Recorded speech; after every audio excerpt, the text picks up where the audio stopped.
The demon killer is a cursed dagger. Satoru borrowed it from Maki, giving the dagger to Itadori Yuji, a new student. This blade is capable of easily tearing off the limbs of cursed spirits. Unfortunately, it was broken while fighting a cursed spirit finger. When Maki demanded the demon killer back, Yuji replied that Gojo-sensei still had it. Nanami's short blunt sword is one of the cursed weapons. It is most likely due to its frequent use by Nanami himself. Judging by the appearance of the blunt sword, it is perfect for Nanami, especially since he uses it exclusively for his technique. It seems that Nanami tried so hard that the weapon really turned out well. This can include Yuta and Miwa's katana. They both use regular katanas, infusing them with their cursed energy. They fill their katanas with energy so often that they are close to becoming full-fledged cursed weapons. Next up, we have Maki's weapon of choice. She used it when she fought Miwa. It's special in that the hilt is normal, but the blade is a cursed weapon. It's not shown in the rest of the story. Playful Cloud is a cursed tool of a special rank. It's probably one that many people have memorized. The Playful Cloud is a 3-section staff connected by 3 rings between the weapon joints. Despite being of a special level, the Playful Cloud is not imbued with cursed energy. The stronger the user is physically, the more devastating and powerful the blows from Playful Cloud will be. As it turns out,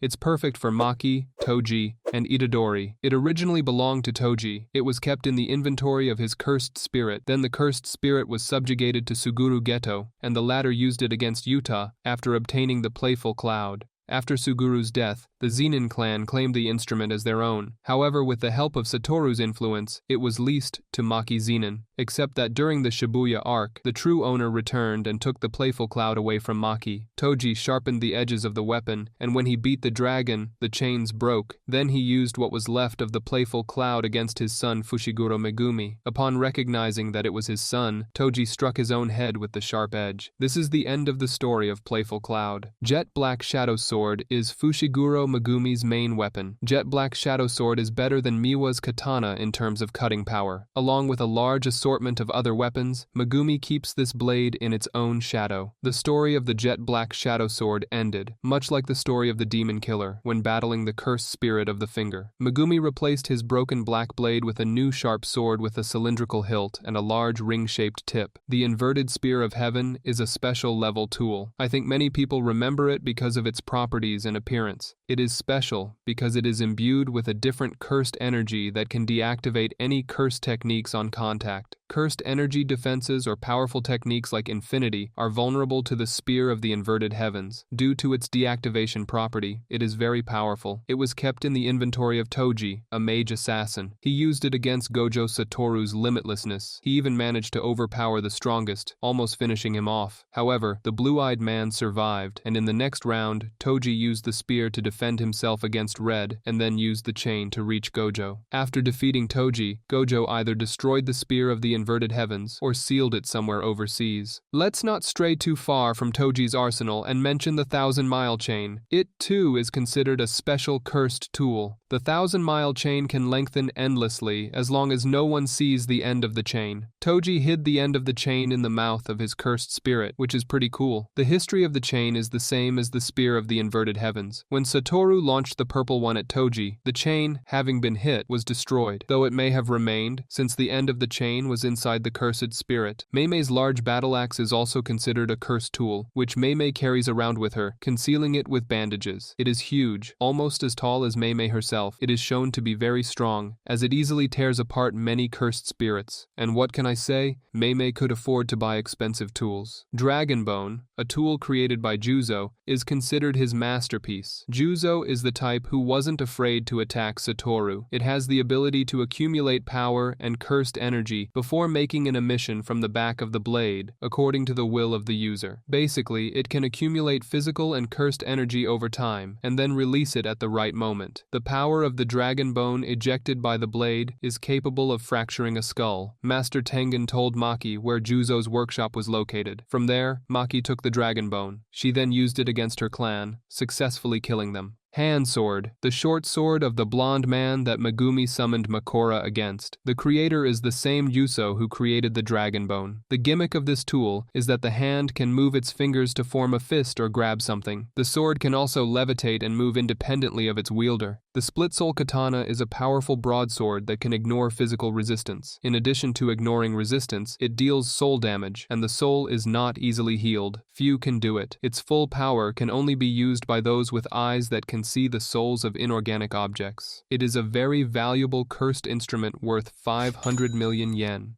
The first owner of the split-soul katana was Toji. He used it effectively against the cursed spirits of Geto. He cut through the rainbow dragon's skin, ignoring the dragon's durability. Maki's sister sacrificed herself by creating a replica of the split-soul katana, after which this instrument became Maki's primary weapon. She used it to wreak genocide within her clan, and walks around with it to this day. Also, a minor cursed tool is the glasses Maki wore to see the cursed spirits. She stopped using them after all her senses were heightened. Yoshinobu uses a V-shaped red-colored electric guitar in tandem with his cursed technique. His technique amplifies the melody played by the guitar and discharges it as waves of cursed energy. That's it. I wouldn't say this weapon is super powerful, but Grandpa looks cool. Festering Life Sword is a cursed roach tool of a special rank, released by Kenjaku for the King's game. The cleaver can fire egg-shaped projectiles that infect the target when hit. If it hits an enemy, a curse appears from the cleaver. It is said that this cleaver mixes life and death. Gavel is a cursed tool built into Higuruma's lawyer technique itself. The hammer is versatile and is a type of weapon for Higuruma. It appears in his hands at will and changes its shape. Black rope is Miguel's rope, woven by the Miguel clan in Africa. It has been worked on for decades. Black rope is like a spear of the inverted heavens. These tools have the ability to deactivate techniques. The only difference is that the rope shrinks after each hit on the target. It was also effective against Gojo Satoru's Infinity while Miguel was fighting him. Eventually, the rope was destroyed or exhausted. The black rope was a potential tool to free Satoru from the prison realm. Kumatoke is a cursed tool that Sukuna mastered during the Heian era. The tool's ability to charge at a target with a volley of lightning or electricity. Yorozu created a copy for Sukuna to use in the modern era, making a binding oath shortly before his death. Two-Face used Kumatoke against Kashima. However, the latter felt no damage as he is immune to electricity. Kumatoke was destroyed when Higuruma came out of the game. Sukuna's next weapon is the Hiten. It is a cursed weapon that looks like a trident. Sukuna mastered it a long time ago, but so far the tool's abilities are unknown. Sword of Extermination. This blade is equipped with the most powerful Shikigami of the Ten Shadows mages, Divine General Maharaga. The Sword of Extermination is enveloped in a considerable amount of positive energy, giving it the ability to deal critical damage to cursed spirits. According to Two-Face, if he were a cursed spirit, he would die on the spot from this blade. The sword's effectiveness is not limited to killing curses. The Sword of Extermination, thanks to its positive energy, breaks barriers and techniques. Sukuna has used Maharaga twice to destroy other people's possessions. Yuta's arsenal includes a loudspeaker with the seal of the Inumaki clan, as well as steel gloves. It's a cursed tool that covers Yuta's hand with a metal sheath, further amplifying his strikes. He used it to hit Takaka Uro, but was eventually broken by her thin ice. If you've watched till now, please subscribe to the channel so you don't miss new videos. And we continue. Sukuna's fingers are cursed items of a special level. Two-Face divided himself into 20 cursed fingers, only to be reborn again someday. Each of the fingers contains immense cursed energy. Thanks to a binding oath, Sukuna's fingers cannot harm anyone, and Sukuna himself cannot be reborn until a finger is absorbed by the right vessel. This oath gives his fingers the property of indestructibility, as mages have been unable to destroy his fingers. By the way, his fingers attract cursed spirits. The shamans have decided to cure the poison with poison. They use his fingers as amulets, so that curses stop appearing at certain points. However, the seals can weaken, and eventually Sukuna's fingers begin to attract cursed spirits. If a cursed spirit eats Sukuna's finger, he will become the cursed spirit of the finger. It will have as much cursed power as there was in Sukuna's finger. This is of no use to the two-faced one, as the curse is not a vessel for rebirth.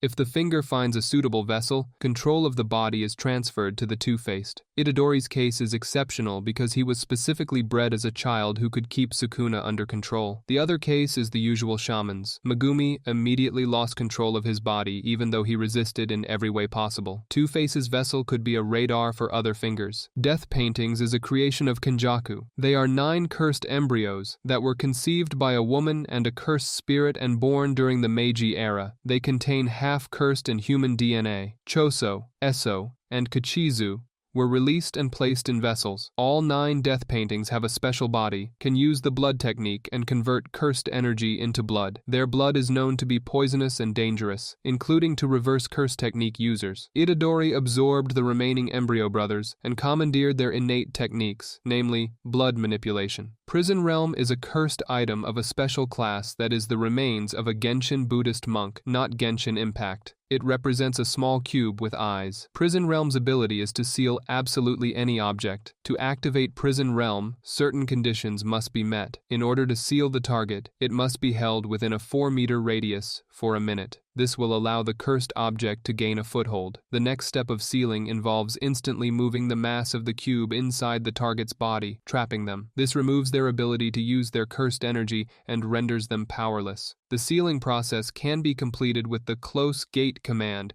which returns the Prison Realm to its reduced form and keeps the target inside indefinitely. Only one occupant can be inside. Unless the person inside commits suicide, the Prison Realm cannot be used again. During the processing of a powerful sorcerer, such as Satoru Gojo, the Prison Realm becomes extremely heavy and cannot be moved. Several eyes also appear on the surface of the cube. Inside the pocket dimension of the Prison Realm, time flows differently, and the sealed person is surrounded by dark skeletons. Deactivating the Prison Realm requires techniques and tools that have the properties to deactivate cursed techniques. The Prison Realm also has a back gate. It can only be opened by the owner of the front gate, i.e. the one Kenjaku was holding. Incidentally, Kenjaku, having learned about the back gate, sealed it in the Japan Hollow at a depth of 8,000 meters below sea level, where the cursed spirits would keep an eye on it just in case Satoru was freed. Thanks for watching. Don't forget to subscribe to the channel.